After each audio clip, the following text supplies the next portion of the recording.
Hi everyone. We were looking last time at some older, sometimes ancient ideas about politics, but we're moving on for the rest of the course to modern political theory proper. And with the ideas of Thomas Hobbes, we get one of the first formulations of that modern foundational idea of the social contract, the idea that citizens have implicitly consented, they've entered into an unstated agreement to be subject to a government's power, and that consent is what gives the state legitimacy. Hobbes lived and wrote in England in the 17th century, which was a time of massive turbulence in England, of a sort that we really haven't ever seen since. It was the last time that we had a civil war here on mainland Britain. The English Civil War was essentially a war between followers of the king and followers of Parliament. And Thomas Hobbes took the side of the king. He was a royalist. He saw the Civil War as the result not of too much royal power, as many of his contemporaries did, but of too little. And his most famous book was published right at the end of the war, and it's called Leviathan, or The Matter, Form, and Power of a Commonwealth, Ecclesiastical and Civil. And the book is implicitly a response to his contemporary historical situation, but not only that, he wanted to write a theory of the state as such, of all states, any state. And it's a justification of absolute dictatorial power of kings, but he justifies it in a way fundamentally different from anything that we've seen before last week. It's a justification based on the consent of the governed. So he's a social contract thinker, basing legitimacy on consent, but it's also advocating dictatorial royal powers. So, how does that work? But for Hobbes, citizens can, and in fact always will, if they're being rational, consent to an absolutist power. You can choose, for Hobbes, not to be able to choose. You can choose to give up the power of choice. You can freely and willingly subject yourself to a higher power. But the higher power in question was, for Hobbes, not God. Hobbes had no truck with any notion of divine right. It wasn't God who justified the king's rule. Hobbes wanted a justification of royal power on secular grounds. He actually wanted to do for politics what Euclid had done for geometry. He wanted to reduce everything down to a few core principles and build an argument from that. So his starting point, his premises were intentionally as simple and pared down as possible. He starts his argument with basic physics, the physics of his day. He says that all the observable universe is composed entirely of atoms in empty space, atoms moving in the void. If you broke the universe down into its prime units, that's what you get. And the first part of the book is an exposition of that kind of physical materialist point of view, but he quickly moves on to human affairs. And human affairs likewise could be decomposed and reduced to some basic building blocks. When you analyze the state and human society down to its core elements, you find the individual. Individual actually means indivisible, just like the word atom means, literally, that which you cannot split. Just as to understand the universe, you needed to understand both the atom and its motion, how it moves. To understand society and the state, you need to understand the individual and his motivating principles. What makes him tick? What makes him do what he does? And again, for Hobbes, these motivations could be reduced to two basic motivating principles. Human beings had appetites and they had aversions. They had things they wanted and they had things they wanted to avoid. This might all seem like stating the obvious, but stating the obvious was a virtue for Hobbes. He wanted to arrive at some common sense principles which everyone could agree on which to build an argument. So Hobbes sees human beings as these kind of self-centered, self-interested, rational, decision-making machines. It's a very mechanical view of humanity. People were pre-programmed with appetites and aversions and possessed some power to attain or avoid these as best they could. The chief aversion or fear that human beings are subject to is death, and all men will always act in such a way as to maintain themselves and preserve their life for as long as possible. That's something you could observe in human behavior.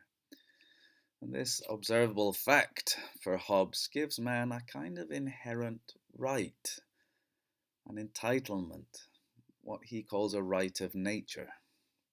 First right, the natural right that man has, is to use his own power, as Hobbes puts it, to use his own power as he will himself for the preservation of his own nature.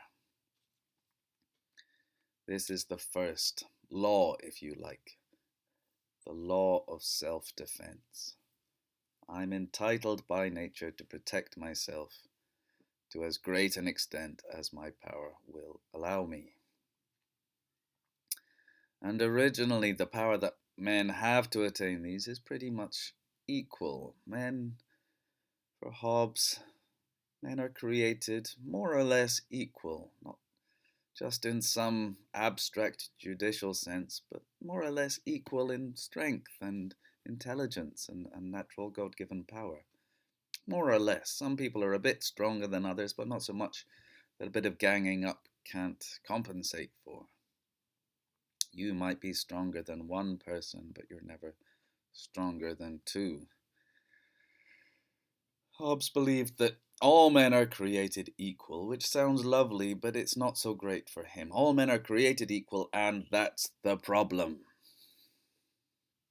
It's not a good thing for Thomas Hobbes. He says, "From this equality of ability ariseth equality of hope in the attaining of our ends, and therefore if any two men desire the same thing, which nevertheless they cannot both enjoy, they become enemies, and in the way to their end endeavour to destroy or subdue one another."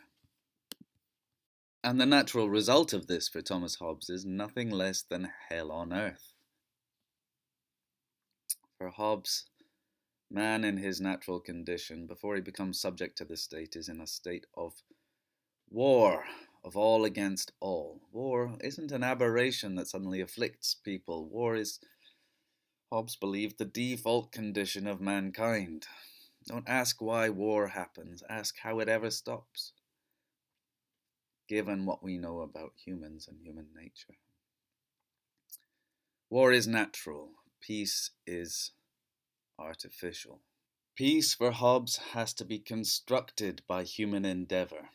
Left to ourselves, we're at each other's throats.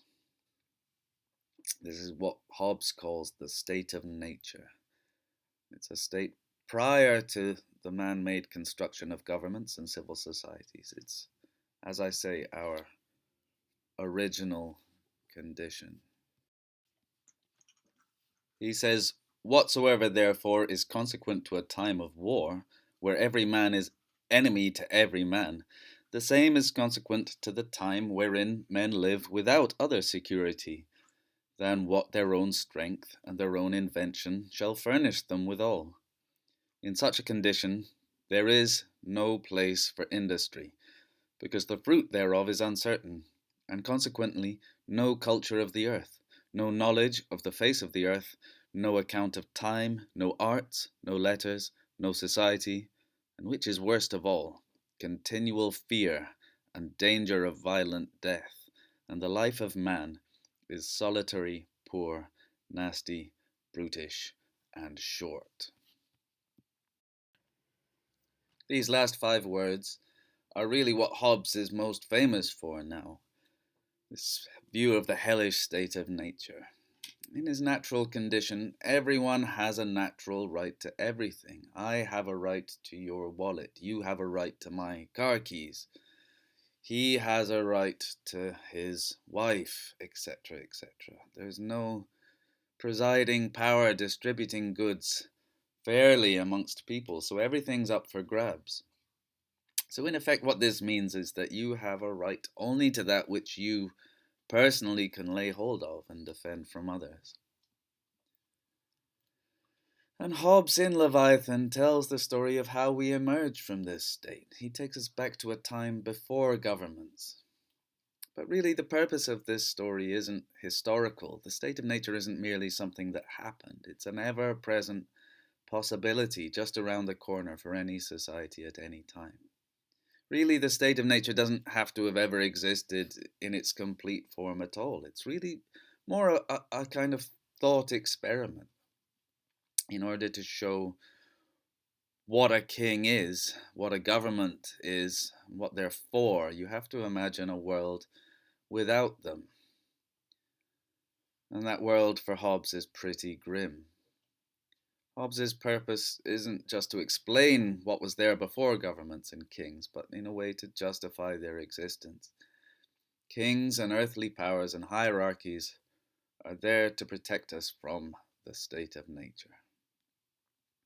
Other political philosophers like Plato that we saw earlier, they offer us ideal societies that can be achieved with the right type of leadership. We're lured into politics, if you like, through the promise of the good.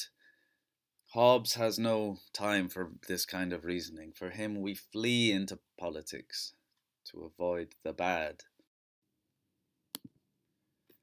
So I want to know what you think. What do you make of Hobbes's view of human nature? Are we all these kind of self-centered, calculating decision makers guided solely by our own appetites and fears? Or do you find this unduly misanthropic? What could Hobbes be said to have left out of this picture of human nature, if anything? Is his view of life without a government accurate? Would it create hell on earth? If tomorrow morning the government stopped existing, how much of what we see around us would or could carry on?